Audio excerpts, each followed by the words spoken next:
On today's special episode of Cornell Keynotes, which is brought to you by the College of Arts and Sciences, we learn about the life and legacy of one of America's most influential conservative voices, William F. Buckley Jr. And we are shown how his intellectual revolution continues to shape our political landscape even today. In the span of just 30 years, from 1950 to 1980, Buckley transformed a small band of little-known conservatives into a movement that would reach the heights of political power and cultural influence in America. Sam Tanenhaus, the acclaimed journalist and historian who spent over a decade crafting the definitive biography of this towering figure, is interviewed here by Peter Loewen, who is the Harold Tanner Dean at the College of Arts and Sciences at Cornell. Sam Tanenhaus was personally chosen by Buckley himself to tell his complete story, receiving access to extensive uncensored interviews and Buckley's most private papers.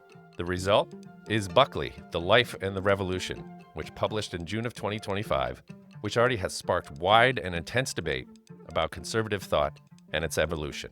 So now, let's join Sam Tanenhaus and Dean Peter Loewen on stage at the College of Arts and Sciences at Cornell. Thanks. I'll just say two things about Sam Tanenhaus before I ask him some questions. The first is that he's been meeting with all sorts of people all over campus, and I just wanted to give my appreciation to Sam right off the hop as a person who has come here for the week and gave a masterclass yesterday on writing, on narrative writing, and has been meeting with faculty and students all over campus. He's been very generous with his time. I suspected Sam would be this way because I know him from a past life. When we were both at the University of Toronto, it's where I met Sam, where he came up as a visiting journalist many times. I think the first time I met you was in 2018, and that was about a week before you were about to finish Buckley. That was 7 years ago. He got hung up on the title, I think, and settled on Buckley, but otherwise, it's been a long-awaited book that many people have known Sam is writing and have been waiting for all this time. And by my lights, it's well worth the wait. So I want to talk to you about the book and talk a little bit about journalism as well, because you're here as a writer and as a biographer. So I think for me, I'd love to hear the story with as much detail as you're willing to give us of how it is you met William F. Buckley, how he chose you to be his biographer, and how you think about writing a biography of probably one of the most important conservatives of the 20th century and beginning of the 21st century as a person who's not actually, people might think, a conservative. Well, it's actually a pretty simple story. In 1990, when I was much younger and even less well known than I am today, I started work on a biography of another great conservative, mid-century conservative, Whittaker Chambers, who had been the witness in the famous or notorious Alger Hiss perjury trial. It was a big Cold War, McCarthy-era spy trial that a lot of people thought really began the Cold War. And Chambers was born in 1901 and died in 1961, and I was starting this book really 30 years later. And at the end of his life, his last few years, I just knew this from the preliminary research I'd done, his great patron, champion, and defender, because Chambers was despised by much of the country. They thought he lied in his testimony in the HUAC hearings, House Un-American Activity Committee hearings, and then in a court case, 2 court cases. But others really believed in him, and Buckley was one. And for that generation of conservatives, Chambers was a giant. He was one of the first voices of a kind of Christian, humanist, anti-communism. This is right in the middle of the Cold War. But Chambers was living in exile. The very young Bill Buckley had kind of welcomed him back into society, wanted him to contribute to Buckley's own magazine, National Review, which many in the audience will know, which Bill Buckley founded at the age of 29 in 1955. So there was an odd relationship. Chambers was the elder figure, but the young Buckley was in some ways his patron and sponsor. And I knew in order to write this book, this biography of Chambers, I was a newcomer to the world of conservative ideology and conservative personalities. I really didn't know much about them, but I just thought this would be an interesting story to tell. So I wrote to Buckley and I said, is there any way, Mr. Buckley, you could help me with this? In 1990, when I wrote to Buckley, some in the audience will be old enough to know this, he was about as famous a public figure as you could be in America. He was on television every week. He edited this famous magazine. He was a best-selling novelist and memoirist. His books would jockey for space in the bestseller list. He was a huge celebrity. I was nobody from nowhere. And yet when I approached him with this idea, he invited my wife, Kathy, who's here, and me out to his home to meet him and his famous socialite wife. We didn't even know what clothing to wear. We were young people starting out, and there were these famous people, waited on by servants to whom they spoke Spanish, Cuban refugees. English was Bill Buckley's third language, which is one reason so many people had trouble understanding him when he spoke in Rome. But he greeted us as if we were interesting people. He was the first really famous person I met who took an interest in me. So I thought, well, this is an unusual kind of guy. And then as the years went on, as I worked more and more in the project, it was Buckley who would phone me. How's the book coming along? How are you doing with it? Why don't you come out for dinner? Why don't you come to the house and hear a concert? So we drive out to a concert, and there's 60 people collected on the lawn, and the harpsichord being played is a famous instrument, and a professional recording would come out of the salon person who was performing there. It's an entirely different life, but he was also very, very serious in his devotion to Chambers, this figure he thought was a great man. But of all the people I met in this era, so I'm back 35 years, near the end of the Cold War, there were lots of people, especially conservatives, who had a stake in Whittaker Chambers. Bill Buckley was, first of all, the only person I met who had actually known Chambers, and at the same time, the only one who said, this book is actually not an ideological mission.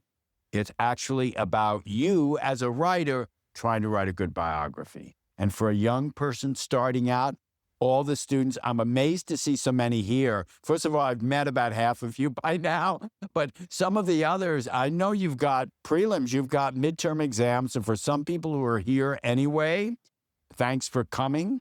But from conversations we've had, when an older person who's done some things in the world shows some interest in you, it really means a lot. And that's what Buckley did. So I thought, if I write another one of these books about a conservative, he's the guy I want to do. And so after the Chambers book was published in 1997, and it was, on its own terms, a success, was well received. I cringe when I hear the prizes it didn't win that are always announced. But it did well, and I've also not won a Pulitzer. I wasn't a finalist, but go on. Yeah. But established me a little bit. His son, Christopher Buckley, and some of you may know him, is a really great fiction writer and essayist, and he liked the book. And he said, "Why don't you do Pup?" That's what he called his father, Pup. Well, I've had that thought. So then we went to Buckley, Bill Buckley. Everybody called him Bill. I tell people this. I'm not taking liberties when I say that. The people who worked in the mailroom at National Review called him Bill. He had ideas and attitudes that we might wonder about, but if he met you face to face, it was always on an equal plane, as my wife and I discovered when we first got to know him. And Buckley said, well, there are other people who want to write this book, but I think you'll tell the big story that he wanted. In other words, not an ideological history, not a work of discipleship, not a hagiography, the life of a saint, but a big American story about a big American life. And I thought, this is what I'm going to try to do. And lo, these many years later, this is what we've got. I want to talk about the revolution that Buckley sits at the center of, which is about what half of the book is about. But the other half is actually about him at a personal level and about who he was. He's a very, for those, I think everyone here sense of who Bill Buckley was, but a person not only of consequence, but of very varied interests, very refined taste, got a very privileged upbringing, but also a person who worked extremely hard, et cetera, squeezed every minute out of life. How much did he let you into that life, and how important did he think it was that you saw it, and how much of it was genuine and how much of it was this person that he portrayed? That was a difficult thing with Bill Buckley. He was, I think it's possible to say, he was not the best writer of his time, though he was a very good writer. He was a good debater, maybe one of the best debaters. I was a good columnist. He was a good speaker. Overall, in the round, he was about the most articulate person you'd ever meet. He was a terrible guy to interview, not because he withheld secrets, but because he'd been interviewed so many times. It's like when a presidential candidate is interviewed, they've heard all the questions and they press the button and the automatic response comes out. So I was talking to students today in the narrative class and said, well, one thing you want to do, because some of them are journalists, is you want to ask a really simple question of someone, because then they will fill in, right, the silence, everybody gets awkward, and they'll answer the question. Not Bill Buckley. He was so practiced, just stare at you. So I realized this is not someone who's going to divulge much of his secret life. I'm going to have to find that out myself. And because he gave me full, unrestricted access to his papers, told everybody he knew that I was the guy and they should talk to me, and better yet, because he was so busy, as you said, doing so many things, he couldn't remember much of what had happened. That opened the way for me to find out a lot. And, he died in 2008. And his last words to me were, and they were not happy words, they were, I know I won't see my biography. He didn't understand why he couldn't write it in 6 weeks, because that's how long he spent on his books. And and he would always correct interviewers and say, that's not true. Said, I also spend a full 10 days revising them. And then in the book, I say, he didn't mention that he's revising them on his yacht in Bermuda, right? With friends all around him. Made him very fun to write about, but hard to get to know. So the big surprise, people ask him, what's the most surprising thing about Bill Buckley? For those of you who remember seeing him in Firing Line, all the wit and the style and the raised eyebrows and all the rest, was how complicated he was. It was a lot more complicated than I realized. And that had to do with secrets in his family, secrets in his own life. And part of my job was to decide which secrets were worth writing about, which ones to pursue. And a lot of that happened, Peter, after Buckley died. Because he was right. I couldn't write the book while he was still alive. Did you feel a sort of filial obligation to him that you couldn't reveal this stuff? What was keeping you from? Yeah, well, that's some of it. My father died in 1980. He was about the same age as Bill Buckley. He died in 1980 at the age of 56. And listen, a lot of young guys look for father figures. I mean, that's not an unusual thing. So I kind of felt that with Buckley, and that was inhibiting. I will admit that. And that's why it was hard for me to really get at the story in that period. Talking about this with some people here, because there are a lot of writers and scholars around here. We've had fantastic conversations. I'm always running over the time limit. So whichever professor's office I'm in will take me to the next one, right? While poor students are waiting for their meeting, sitting outside the office because we get into this stuff. If you really look at the time when the book actually got written, which was when I left the New York Times in the end of 1914, and Kathy and I left New York and moved to Connecticut. 2014. You haven't been working on it that long. What did I say? 1914. Oh, man. You mean we're not talking about World War I? So in 2014, I was long enough. It really got written in about 8 to 10 years, because it takes more than a year once a book is done for it to come out. It came out 2024, was really mostly finished by 2022. So 8 to 10 years is not an uncommon length of time to spend on this book. The difference was Buckley's archive at Yale, because the life was as busy as you said. This is a guy who anointed presidents, who in 1968 said to Ronald Reagan, no, it's not your turn yet. We're going with Nixon, which he regretted till the end of his life. And then in 1980 said, okay, it's your turn now, Ronald Reagan. Only to have Reagan turn around and kind of diss him, right? Well, somebody who lives in that scale, I'll give you an idea of what it was like. back in the days before email, and he was very big on technology. He loved email. But back in the days when letters had to be typed, Bill Buckley received 600 a week and answered every single one. So that's the material you're going through. And the more letters you get, as a researcher, the more you have to go through, the less valuable each one becomes.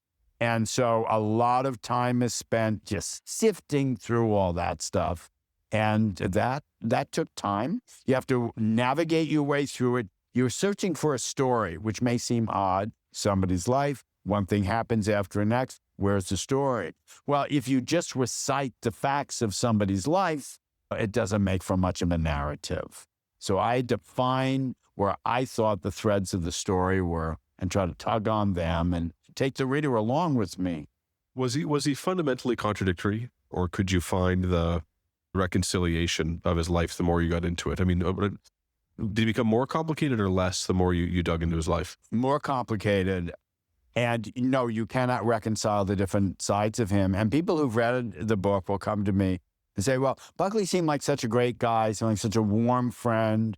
What's he doing running around with Roy Cohn, Joe McCarthy, Howard Hunt, the guy who led the Watergate break-in? Why is he covering up for these people? Let alone the death row inmate that everybody thought was guilty, been convicted of first-degree murder, and one person on the planet thought he was innocent, Bill Buckley, got him sprung from prison, and he stabbed somebody else and came within an inch of killing them, right? So how do you reconcile that Buckley, who was this charming man you mentioned, this debonair, sophisticated, kind of aristocrat, with this guy who kind of had what one of his observers calls a taste for low company? And the answer is, I don't think you can reconcile it.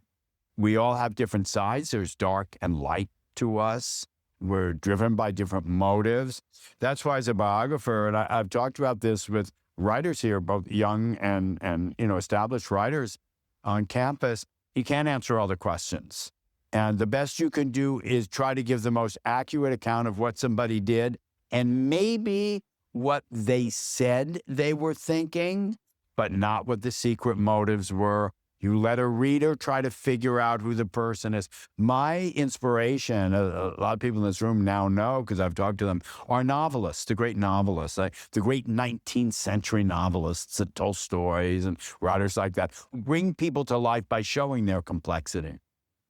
So let's talk about the revolution that is captured in the subtitle of the book. What, in your view, is the essence of the revolution that Buckley led? And what parts of it did he believe in? Was he truly passionate about it? Or what parts were byproducts of what happened? Tell us about how you see the conservatism that he championed changing, and then what parts that did he like, did he not like? Well, Bill Buckley was raised, the sixth of 10 children, in an extremely conservative, wealthy, Catholic, Irish Catholic family, but the roots were in the South. This is the big, important discovery I made. His father was from the deep southern Texas. His mother was from New Orleans, and they reinvented themselves as Yankee aristocrats. But the ideology they had was very much what we think of as the Gilded Age ideology of the wealthy. Let rich people like Andrew Carnegie and John D. Rockefeller run the world. They'll make the money, they'll create the jobs, and they will philanthropically help everybody else along. And that's what Buckley's father believed. It's what Buckley's siblings believed, and it's what Bill Buckley himself believed. What that meant was that the great enemies, and that was the word that was used a lot just as we hear it today, were the creators of what was then called, some still call it, the welfare state, the paternalistic welfare state. Leave people to their own devices and don't have the government intrude and tell them how to live their lives, and also create dependency among all these people. So Buckley's ideological mission was to overturn the New Deal. I was just talking about that today with the great scholar here, Larry Glickman, who's looking at some of the same things I am. And Buckley was asked in 1958, when he was 33 years old and already famous, how do you define yourself? How do you describe yourself? Famous interviewer Mike Wallace asked him this. Some of you remember Mike Wallace. And Buckley said, well, I'm a counter-revolutionary. And what does it mean then to lead a counter-revolution? And he said, to overturn the idea of society created in the Roosevelt years. And the word that I'd ask everyone to think about is society. He didn't say government. He meant a whole way of life, that he identified with liberalism. And that's what he was trying to overturn. I learned an immense amount from the book. I was just telling Richard Bensel, among the things that I learned was I didn't appreciate how much to and fro and negotiation and conflict there was between the Birchers and the Goldwater people in the early 60s. And there were compromises in there around things like Social Security and how they were going to think about appealing to their voter base. And there's also a lot in there about race and about how Buckley was thinking about racial questions in the United States. The book has some discoveries in it about Buckley's early attitudes about race and his engagement with it. Tell us about those, and then tell us about how they changed your view of Buckley, if they did. Well, as I mentioned, his parents are from the South, and Bill Buckley's older brother, two older brothers, one of them, James Buckley, who became a senator from the state of New York, first candidate to run on the Conservative Party ticket.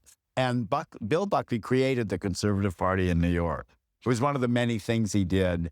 He'd make a phone call, let's get a Conservative Party going, and there it is. And his brother Jim, who's actually a much better politician than Bill, had much more of the common touch, was elected to the Senate.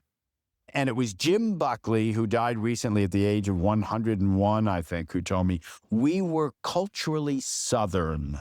So they lived in this 47-acre estate in the northwest corner of Connecticut, right, across Dutchess County. I tell people all the time, when the Buckleys were waging war on Franklin Roosevelt, he was the guy who lived 30 miles west, whom they saw at the Rhinebeck Horse Show every summer. So this is very much a battle being fought within a class.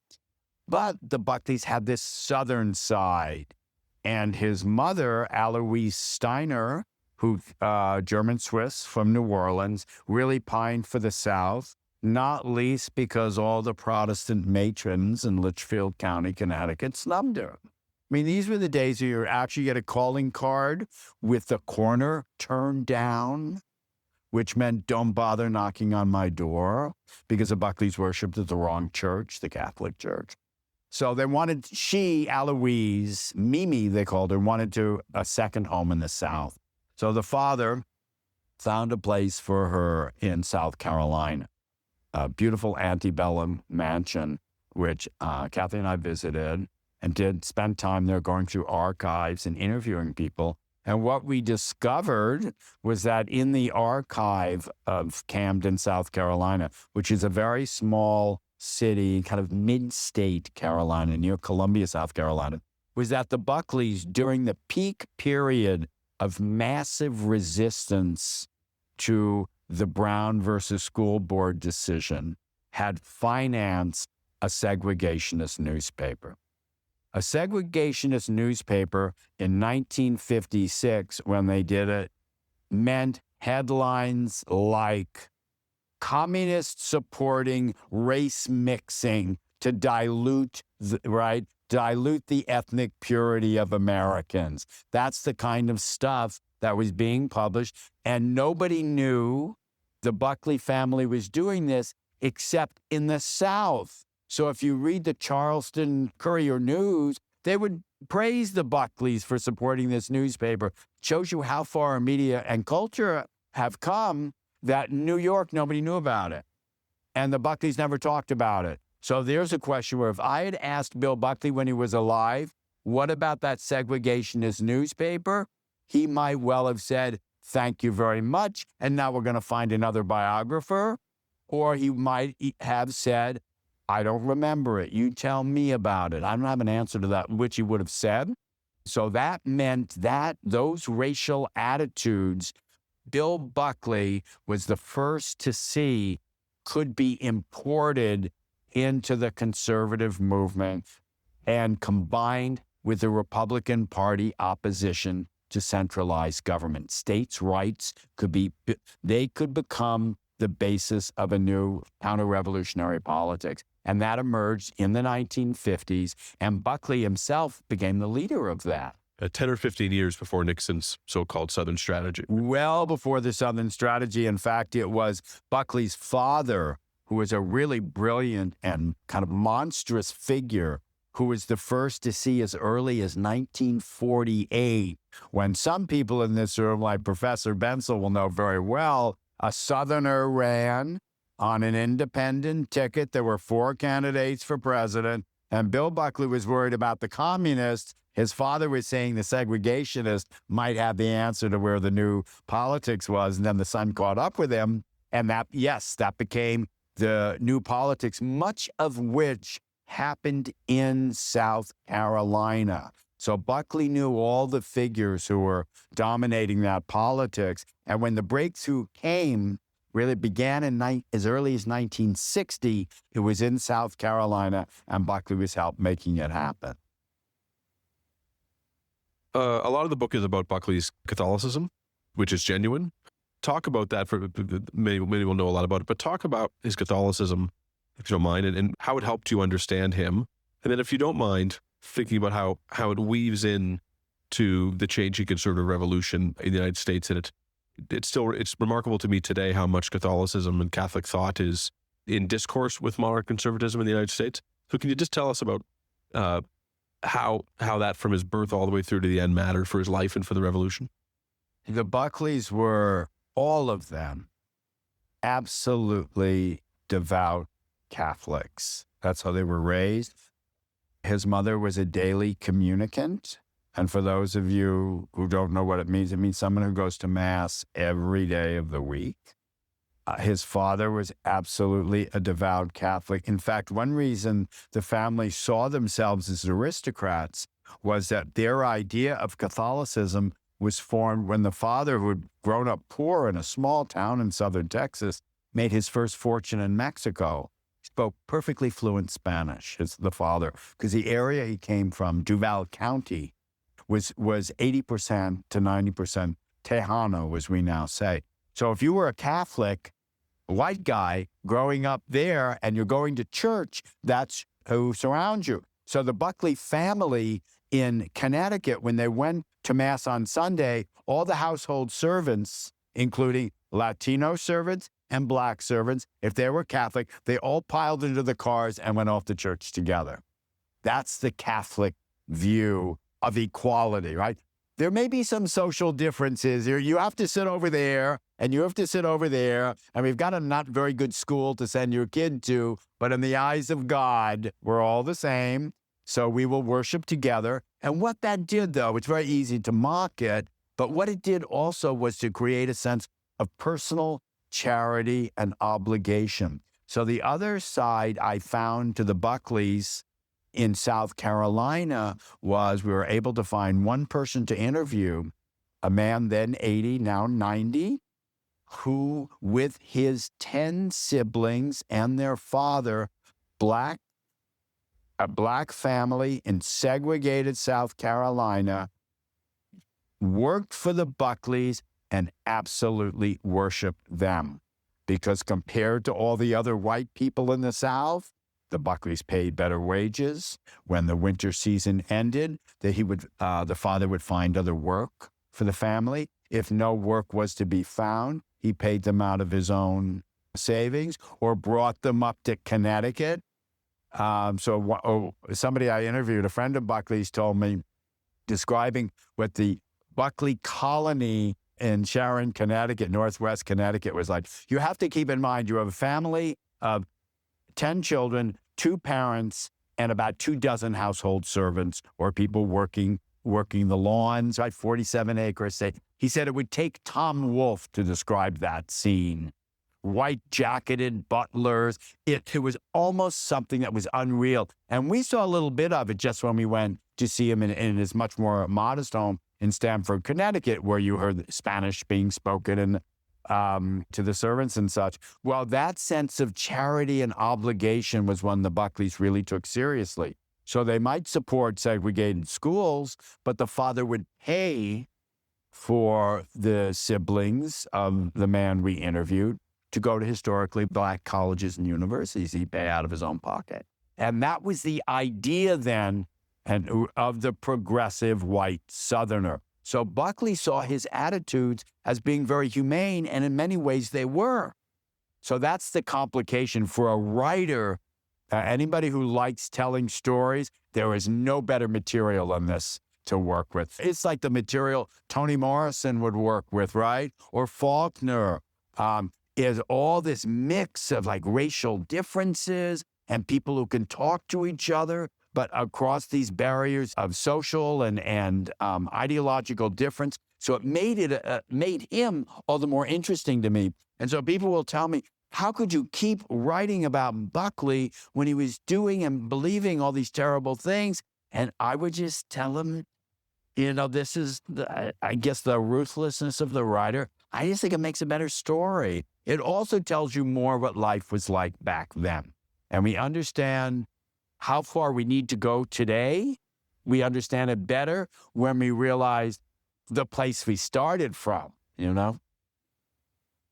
If Buckley had been nothing else, he would go down in the book as a wonderful media entrepreneur who started his own magazine and he did a remarkable job of making completely inaccessible conversations on PBS or NPR, PBS accessible and interesting. He was really remarkable in that sense, but National Review is his legacy.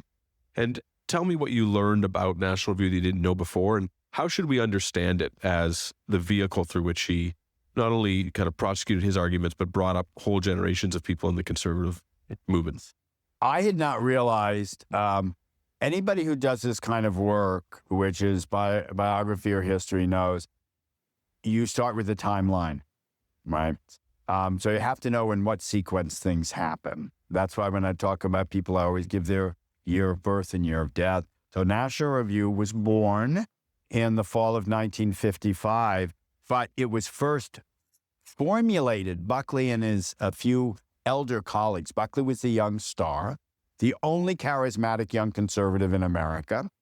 In those days, his friend Whittaker Chambers said, to me, the words young Republican sound like an oxymoron. How could there be such a thing? Well, now we know a lot more about that because we see many of them. Well, it was formed really after the demise of the destruction, we'll say, of one of Buckley's first political idols, Joseph McCarthy.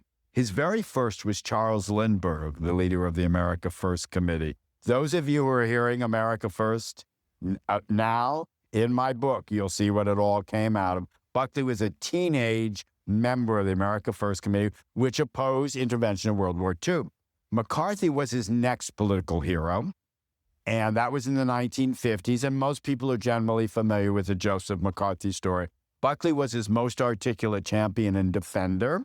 He and his brother-in-law, Brent Bozell, wrote a book defending McCarthy. After McCarthy imploded on national television, in a time when there were only 3 major networks, most American people did not own a television set, but 20 million people saw McCarthy collapse on television.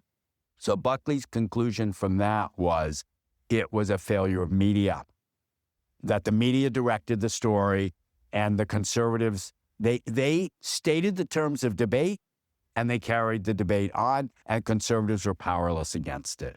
That's why the conservative media we have today, Fox News, from Fox News all the way through social media, or our new ideological entrepreneur, who in many ways is a kind of heir to Buckley, Barry Weiss, who's kind of taking over American media, that Buckley was the first one to see that was the way to go.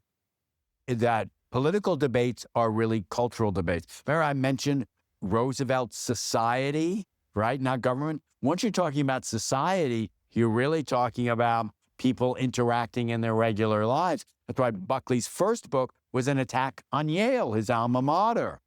Of course, we can't imagine a graduate of a university, especially a wealthy one, attacking an Ivy League university today. I mean, these things would never happen. Or happen accusing professors of being disloyal. I mean, no such thing would ever happen in our lifetime. But Bill Buckley did it at the age of 25, and he realized in order to carry his mission forward, conservatives needed their own beachhead, their media beachhead. You start the magazine, you write the newspaper column, you go on television. Buckley debated here often at Cornell, and one of his favorite debate partners is a really famous name here, Clinton Rossiter. And I talked to the Clinton Rossiter professor here and pointed out to him something people don't know. I didn't get a chance to put it in the book, that when National Review, Buckley's magazine, was not even being stocked on library shelves, though some of its contributors were brilliant writers and thinkers who are read and studied today, Buckley wrote to Clinton Rossiter and said, "Will you please provide a testament I can show to libraries in America that my publication is actually reputable?" And one reason people thought it wasn't was because it came out of the McCarthy movement. So the other thing that relates to that I had not realized about National Review is that it was constantly on the brink of insolvency. You cannot start a small magazine and expect to make money, particularly not in those years. So Buckley was continually scrambling. And you think, well, what about his rich father? Why couldn't he keep it going? Well, because the father was not as rich as he pretended and everybody else thought. A lot of it was kind of acting the part of a much wealthier person than he was. So Buckley had to look for other ways to support his magazine. And at one point, right after the great moment came for them, where Ronald Reagan was elected in 1980, Buckley did a public event. They were, every 5 years, had a big banquet. And Buckley at the Plaza Hotel in New York, his famous hotel, hundreds and hundreds of people there. And Buckley looked out over the audience and he said, "Anybody who thinks I'm not dedicated to this magazine, I've spent $6 million. And in those days, that was a lot of money. You can multiply that by 10 or more today of my own money to keep this magazine from going out of business. And that money was made by the books he wrote, the articles, the columns. He actually, his act of philanthropy was keeping his own magazine afloat. That was one of many acts.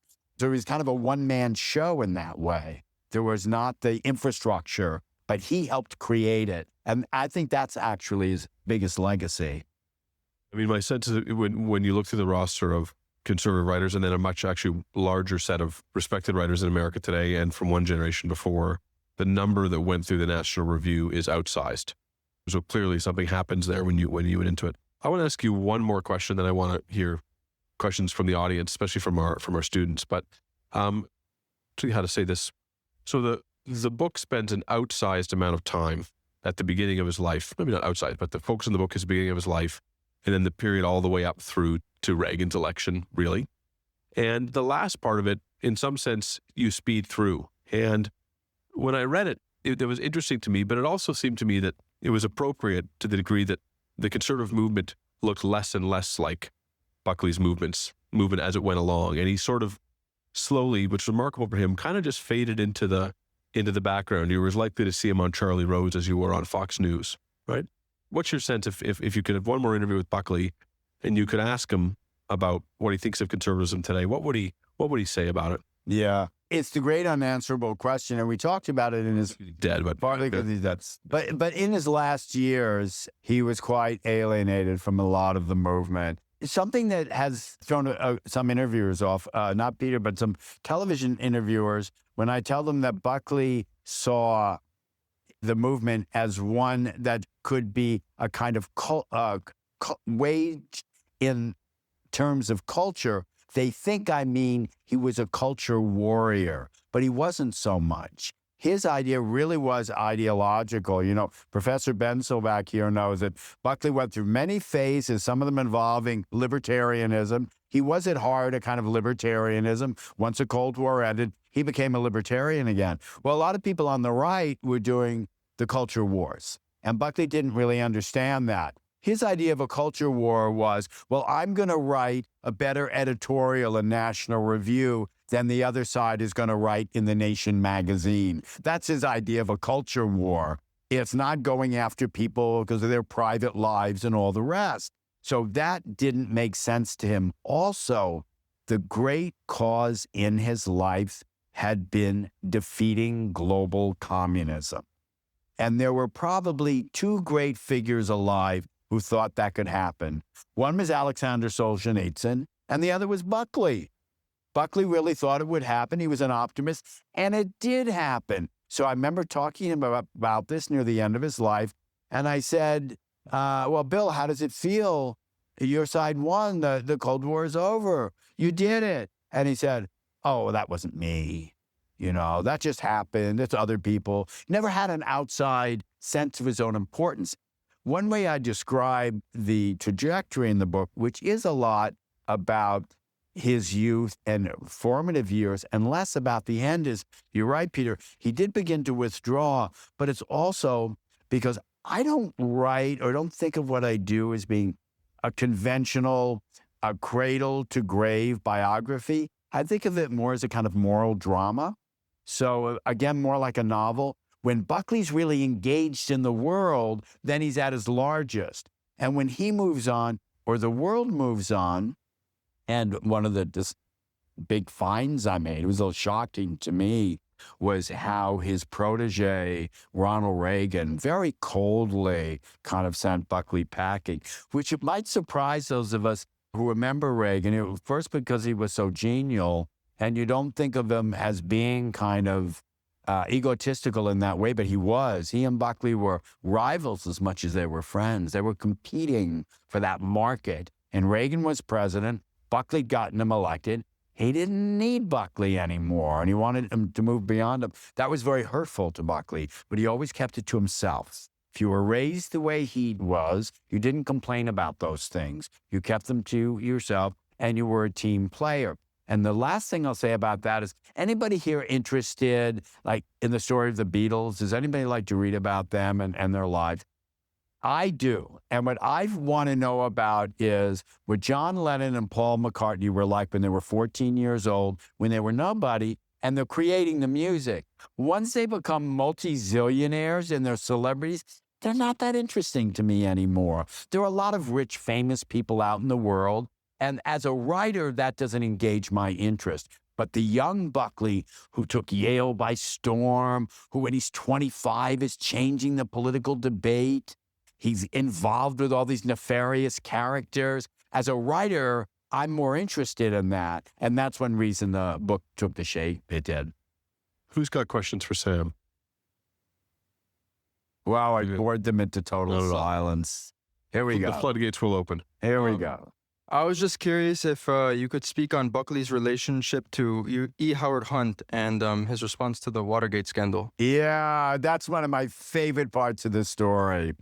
After Buckley graduated from Yale, he joined the CIA from Yale University. I interviewed one of his classmates, and he said, we found out on graduation day that about half the class had been recruited for the CIA. That's how it worked, brother. Anyone who's seen the film, I think it's called The Good Shepherd, the De Niro film, that's really what Yale was like back then. There's all these club men. They're all men, right? Yale did not become co-ed until 1969, unlike Cornell. My wife's grandmother went to Cornell, and my mother went to Cornell. And it was a long time before 1969. Yale was all guys, all white guys. They go into the CIA. And Buckley was sent to Mexico City because he spoke fantastic Spanish. All the Buckleys learned it from their nursemaids. And his boss was E. Howard Hunt. And Hunt was a kind of flamboyant, slightly disreputable character, exactly what Buckley liked in his friendships. And so they worked very closely together for a short period in Mexico City. Mexico City had the biggest CIA station in the hemisphere because they're the country closest to us. Remember, this is when everybody's terrified of communists. This is 1950. Well, then Buckley left, came back home. His book had been published. He wants to be a famous author instead. And Hunt is doing all this other stuff like overthrowing the government in Guatemala or not overthrowing the government, Fidel Castro's government in Cuba. And all the while trying to, but failing. Buckley's in touch with them all through all this time. And when Hunt needs money, Buckley gives him money. Then Watergate happens. 1972, 1972, the Watergate break-in. Buckley's now in his mid-40s, and Howard Hunt's name surfaces as one of the two chief burglars who broke into the Watergate Hotel.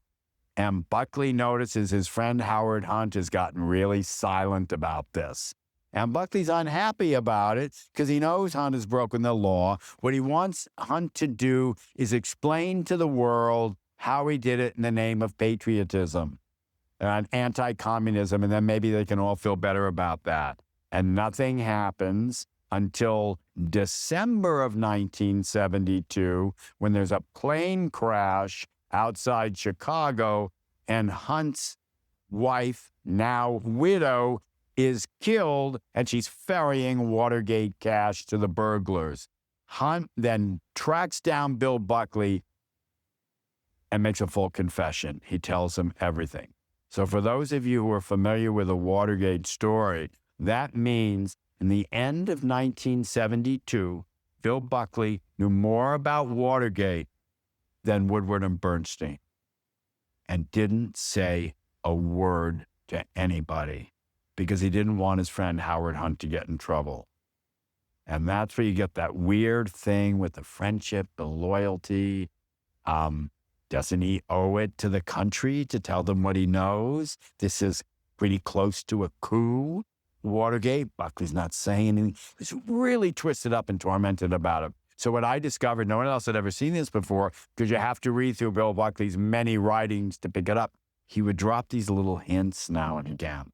One of the things Hunt told him, for instance, was that a really famous syndicated columnist at the time, Jack Anderson, had actually been targeted for assassination.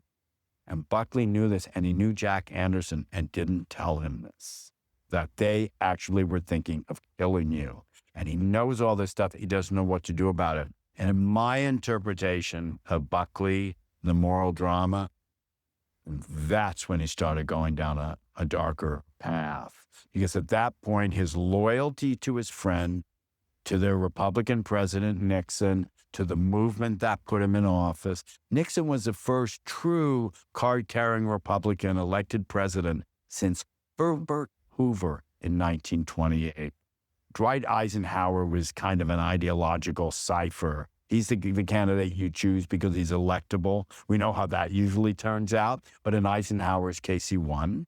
So Buckley, out of those loyalties, actually kind of disserved the country, I think, as a journalist. But what was more interesting to me than that, and I'll end with this, is that all later, when all this emerged, these really famous journalists like Woodward and Bernstein never held Buckley accountable for it. Some people in this room will guess why. Because they're all part of the same club in the end. Oh, Bill, we kind of missed you at the Yale Club the other day. Or how's the yacht race coming along? And that's when Bill Buckley became a different guy. Suddenly he's defending liberals in all his writing. He's hanging out with liberals. He always had liberal friends. And one thing I want to add to this before I get to the next question, Peter kind of tantalizingly mentioned all the talented people who worked at National Review. Anybody know who he's talking about? People like the writer Joan Didion started at National Review. Like some of the biggest names in American letters, Buckley discovered. You know, a piece came over the transom once, and he said, well, this is good, let's publish it. He calls the author up, and it's the great historian Gary Wills, who is then 23 years old and about to leave the seminary. And Buckley, with his ear and his eye, he sees the talent, he brings them in, and they become his acolytes, and later apostates, as he called them. Had a great phrase, wonderful phrase. He said, National Review became a finishing school for apostates. All these really talented writers who would go there and then move on. And I ended up thinking a lot of the story was about them. That had he been able to keep the apostates there, we might have had a different conservative movement.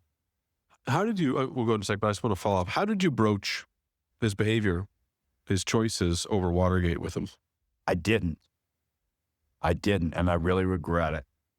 Because of this strange sequence where I did so much of the work after he died, I didn't ask him about it, but somebody else did. His son, Christopher, wrote a fantastic memoir, which I recommend, called Losing Mom and Pop. And he describes the torment his father went through. What I had was the documentation, the checks that were being written to defend Hunt, the organization set up to raise the money, the sequence of columns Buckley was writing, but I never was able to look him in the eye and say, how could you do this, Bill? You know that what we would now say is our democratic institutions are being challenged, they're under threat. Didn't you feel an obligation to preserve them? If he were alive today, that's one of the questions I would ask him. Next question. Would you talk a little bit about his run for mayor of New York City? Why did he do it, and did he think he accomplished anything? That's one of the great things Buckley did. And so I have to tell this, many people know the famous exchange, but I have to say it anyway.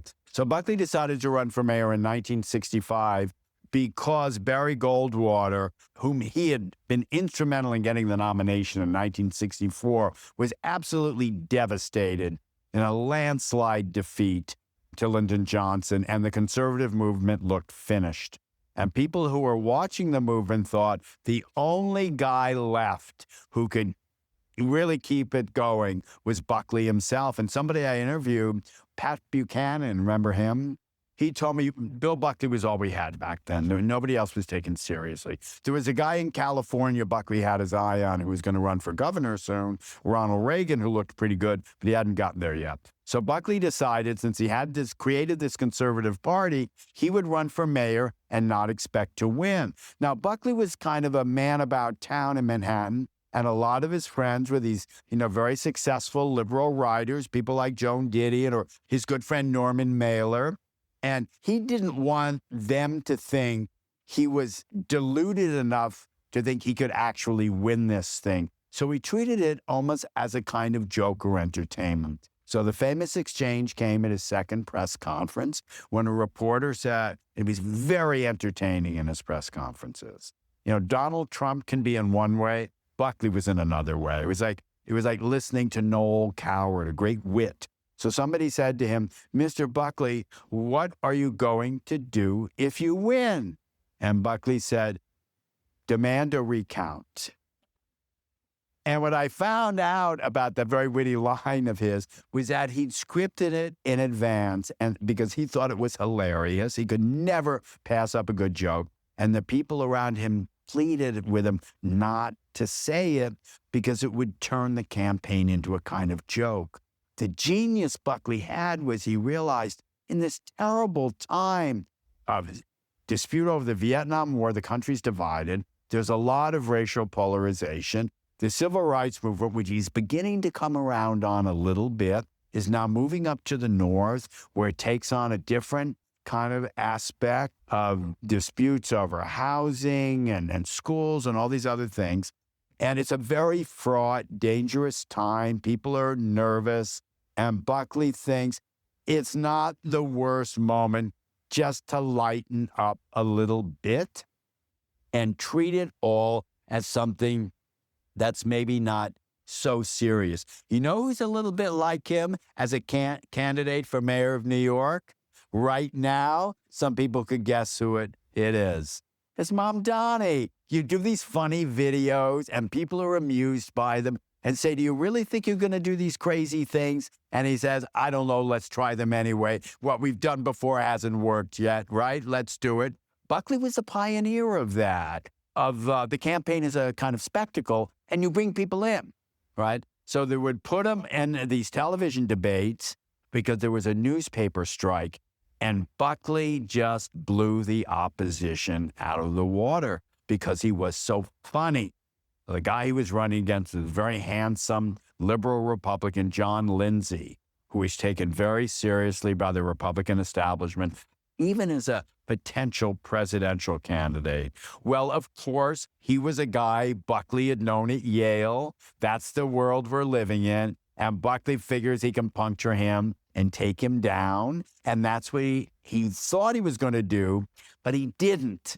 Lindsay squeaked through because the Democratic Party machine candidate lost all, I'm just going to use the terms of the day, okay? So I don't want people, to be taken aback by them.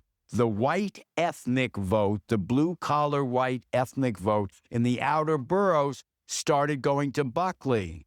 And then they realized that's where the strength in the conservative movement was. That Buckley might be, whining and dining with his friends Norman Mailer and Tom Wolfe and Murray Kempton, but the votes are actually coming from people out there whose attitudes are more like Buckley's, only Buckley's able to state them in this very kind of mellifluous, humorous, civilized way. And in that campaign, that he actually did rescue the conservative movement. So observers, these famous journalists like Walter Lippmann, Evans and Novak, they said, Buckley is now leading a movement. And if there's ever a candidate who is anything like his political skills, his wit and his charm, and who actually takes it seriously, they could take over the Republican Party. So Buckley gets on a plane, flies out to California, tells his disciple Ronald Reagan, now might be a good time to run for governor of California. So that's really what came out of it. His defeat was a victory. And that's something a lot of people involved in politics should think about. It's hard to take that longer view. But if you don't see every moment as being urgent, and you keep your eye you're looking at the goalpost 80 yards away, gradually you can get there. And that was part of the patience Buckley had. Hi, you spoke a little bit earlier about the effect Buckley's Catholic faith had on him. I was wondering if you could speak to his relationship and thoughts on the moral majority and the amassing power of the Christian right, especially leading up and through Reagan's election. Yeah, really important point. Yeah, it's a great question because Buckley was a high church Catholic. Buckley was a Vatican I. Everybody know what that means? Pre-Vatican II Catholic. He went to the Latin Mass. And that is a little different from what we think of, right? That's why you're asking this question. Somebody who talked about Buckley early on, who knew him in the 1950s, said, Bill Buckley's not a conservative. He's a Spanish aristocrat. And it's the Spanish Catholic Church that he relied, the Counter-Reformation, very liturgical, very much about the ideology of the church. Then you have these upstarts come along. They're evangelicals. It's a mass movement with the moral majority coming out of places like Virginia and also the South. And Reagan made a great appeal to them. And Buckley was always, I'm glad you asked that because it gave me an opportunity to say something I left out before. Buckley was really pragmatic and practical. One of the first people who wrote a profile of him, in some ways the best profile ever, was the great journalist Dwight MacDonald, profiled Buckley when he was about 26 years old and already a phenom. And he said, Buckley is a fanatic and a practical man at the same time. And we're now seeing in our politics how that can work, how you can have an extreme ideology, but also make the calculations to win. So Buckley could look at some of these leaders of the moral majority and say, what do we all have in common? What do they have in common? Well, if you're a really conservative Catholic, you have very clear ideas about issues like abortion, about the family, and about the importance of the church. And there he could look at the moral majority and say, they're not the same as I am, but we can be allies. So he built alliances with them when he was never really personally comfortable with them. And that's one reason Buckley became a different kind of figure. He was almost mocked by some people on the right. They said, well, Mr. Buckley was a great man in his day, but he's a blue blood and we're blue collar conservatives and we don't have a connection with him. And part of Buckley's temperamental genius was that he would say, okay, if you don't want me around, I won't be around, but I'll still support what you do. So he was surprisingly comfortable with that. But this leads us to another thing that we have to talk about. And it's another big part. Well, I won't say a big part, but it's an important part of the story. And that is Buckley's complex relationship or ideas about sexuality and gender. Buckley was in, the terms of his own era, was kind of homophobic. And he made some quite notorious comments about that. One of the most famous things he said, besides his remark about running for mayor, demanding a recount, was that at the height of the peak of the AIDS crisis, he suggested in the New York Times, where I later worked, that all addicts and all gay men should be tattooed just to warn others against them. And he had a lot of gay friends, and I interviewed some of them, and they were just shocked that he would do that. I'll be very specific, and I don't want to trigger anybody here. But what he said was, addicts should be tattooed on their arms, and gay men should be tattooed on their rear ends. And what I found was that had actually been discussed. Tattooing was kind of out there as a possible solution to the AIDS crisis. And so when Buckley did it, he wasn't pulling it out of thin air. As it happened, even in that quite homophobic era, the Los Angeles Times did a poll. 1 out of 7 people thought that was a good idea, even in a homophobic time. And Buckley stated it. He was convinced to the end of his life he was doing it only to save lives. That was his explanation for it. But that put him in company with the evangelicals in that era. Not every single one, obviously, but with the campaigns that led to a break with one of his closest friends, who was a closeted gay man who came out, who'd been an organizer of the movement, and wrote to Buckley and wrote kind of a public letter and said, how are we, the libertarian movement we created, what are we doing supporting people who would treat, it's AIDS, right? Treat dying men in this way. And Buckley just kind of shrugged it off. That's what he would do at the moments like that. He didn't like conflict of that kind. He didn't like hurting people's feelings. So he would retreat and kind of withdraw into himself. And that's what happened then. But I think that was an important moment too. Right. The strange cruelty. Yeah. There's a coldness, a callousness to it. Absolutely. Oh, we got more questions here. Let's go for it. So you mentioned Buchanan briefly earlier.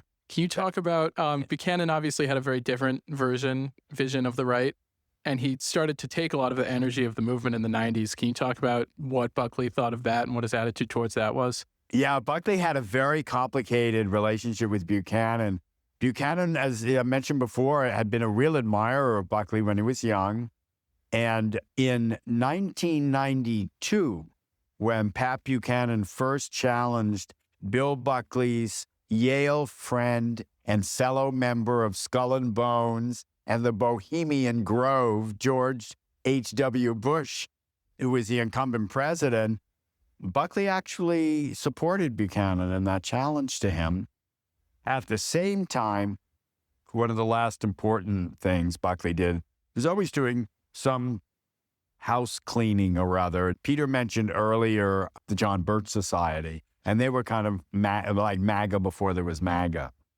And Buckley had a complicated relationship with them, and first he was for them, and then he was against them. Same thing happened with Pat Buchanan. Buckley saw again the energy Buchanan was bringing to the movement. One of the finds in the book, Discoveries in the Archive, was a letter, an exchange of letters Buckley had in that period, 1992. As it happened, my wife and I were visiting the Buckleys at their house during the notorious convention in 1992, where Buchanan made the speech saying there's a religious and culture war in America.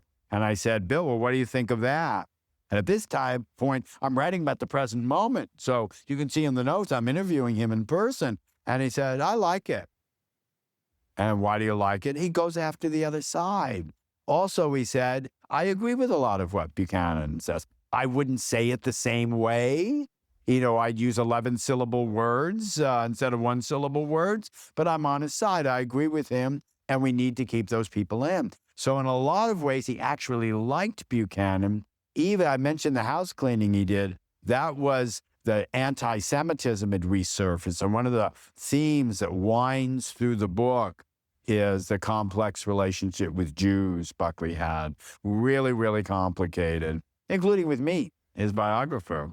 Not that we had a difficult time, but the fact that he chose me to be his biographer shows how, I'm Jewish, how it's hard to pin him down on that.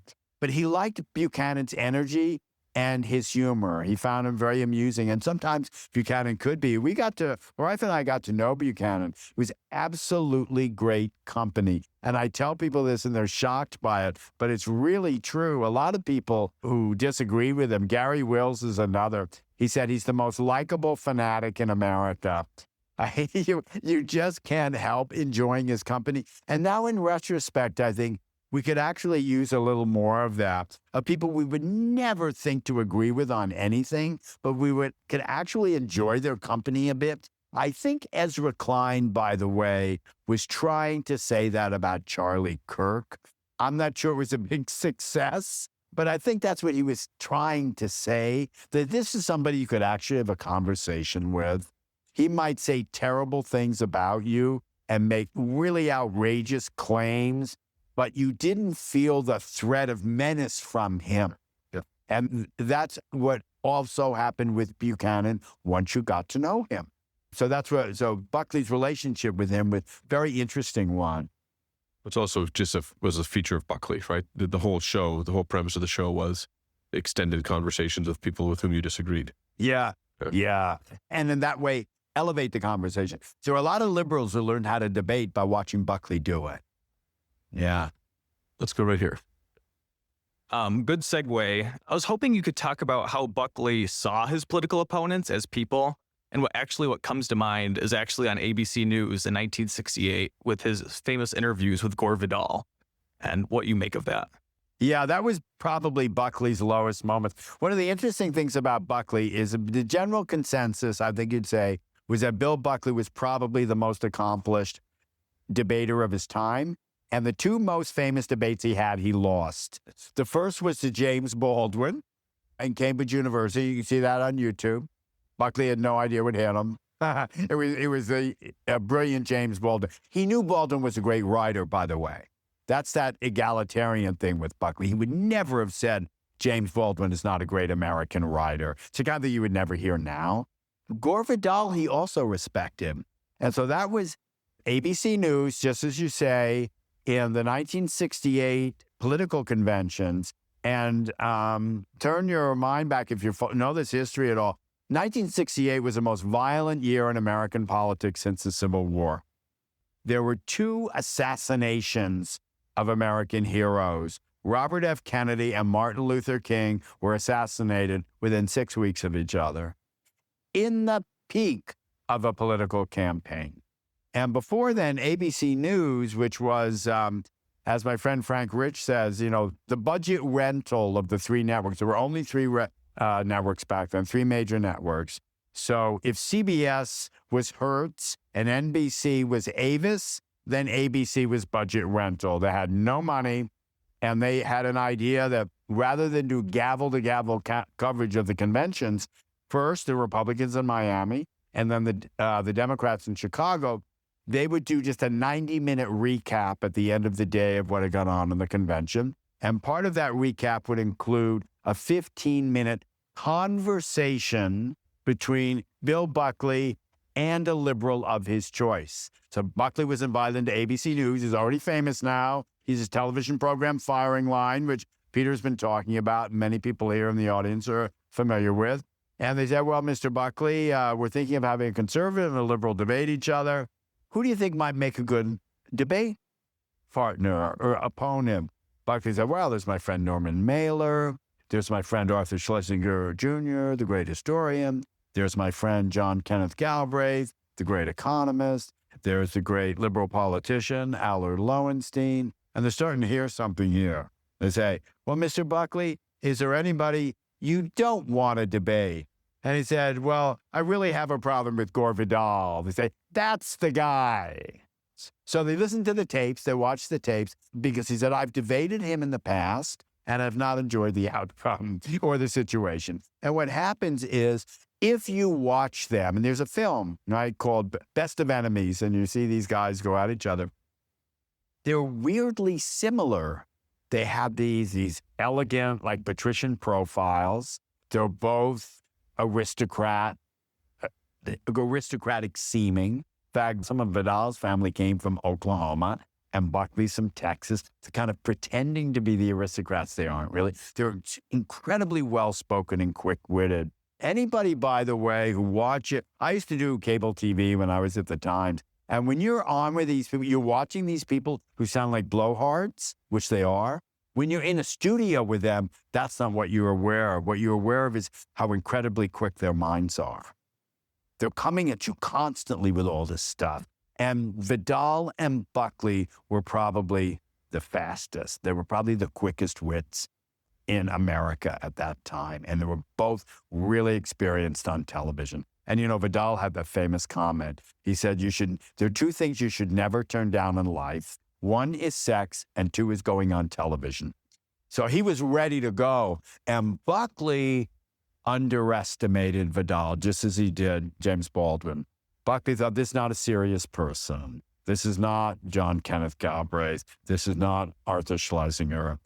So I don't have to prepare too much for Gore Vidal. And it was one of the biggest mistakes in his life, because Vidal was ready to come after him. And he did. He did it by pressing buttons all the time. Now I'm going to get into a complicated thing here, and I don't want us to get too lost.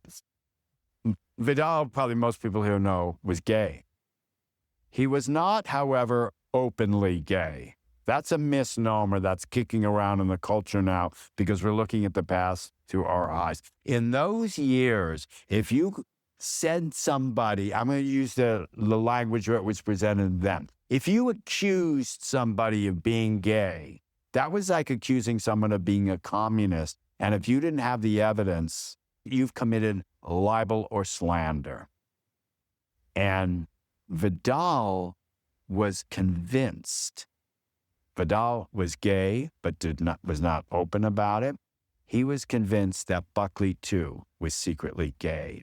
And a lot of people were in America. That's what I found in the research. That's why I write these books. And Vidal started pushing Buckley's buttons. A guy interviewed who knew them both said, Gore thought Bill was getting away with something, that he was able to conceal his actual sexual proclivities because he was a conservative and can denounce other people for their sins. And Vidal says, I'm just going to get this guy. So he's pushing his buttons. 12 debates. They have 6 in Miami when the Republicans are debating, 6 in Chicago. So they finally get to the end. I know there's some students here who are really good at history, and you know what happened in the 1968 Chicago Democratic Convention. There was like a riot in the streets. And Buckley and Vidal are brought in on television to talk about it. And the moderator, Howard K. Smith, who, by the way, had moderated the Nixon-Kennedy debate in 1960, says, Mr. Vidal, don't you think it's a problem that anti-war protesters in America, in Chicago, are raising the flag of the North Vietnamese? Doesn't that strike you as kind of a fascist or Nazi sort of thing to do? Isn't that similar? Wouldn't that be similar to people being pro-Nazi during World War II? And Buckley chimed in and he said, yes, that's exactly, I think so too. And Vidal looked at him and he said, the only proto-Nazi in this room, Bill, is you. And it set Buckley off, and he leans toward Vidal. It's really famous. You can see it. And he says, stop calling. Again, I just want everybody to be prepared for this, okay? Stop calling me a Nazi, you queer, or I'll sock you in the goddamn face and you'll stay plastered. You've got to imagine the guy at the Ivy League club speaking that way, the way the words come out. I wish I could do voices I can, but I remember the words. Well, at that point, there's like total silence. It's really hard, I know, for us to imagine a time when public figures would use bad language publicly. So you have to take yourself back to an age. Nobody had ever said anything like this on TV. Vidal was not someone who said, here I am and I am gay. Buckley is, again, accusing him of something a lot of people suspect. He's coming very close to a kind of defamation on television. So it was actually canceled and bleeped in television stations across the line. You don't want your children hearing that, right? Well, here's Buckley, this very elegant writer and talker. His enormous vocabulary. He had all 22 volumes of the Oxford English Dictionary. And once when he wasn't around in his office, I'd flipped through it, and he seemed to have been through every volume. And if you read Buckley, you just couldn't believe the words he knew and used. And the ones he's going to be famous for is calling some guy queer. And it was devastating to Buckley, but if you watch the tape closely, you'll see a little smile on Gore Vidal's face. He's surprisingly undisturbed by that because he was pushing Buckley's buttons the whole time. He got the response he wanted. And that's another one of those public events that really wounded Buckley. We've been talking about his Catholicism. One of his good friends, a great Catholic writer, some of you may know, Wilfred Sheed. Do you remember that name? He's a really good essayist and writer and novelist. He liked Buckley, and he said, after that moment, he said, I think all this stopped being fun for Buckley. If you're in the play, you're a Catholic, you have just done a very uncharitable Catholic thing, which is to call somebody a name like that. You say, well, what about the fact that he was calling him a Nazi? And in retrospect, we say, yeah, he shouldn't be calling him that. But somehow the personal thing about the identity felt the secret, maybe. It felt a little different. And so for the readers of this book, where you see what comes next, a story that's planted much earlier about, and some, I don't know if anybody's here from the class I taught today, but they'd read some of the early chapters of the book where there are episodes like this that are building up to what came later. So when it happened, it was a really explosive thing. And to this day, it's what some people know most about Buckley and Vidal. I'll add one thing to that, which is Buckley was embarrassed by it. And I never heard him in many conversations with him in which Vidal's name came up say a single disparaging thing about Gore Vidal.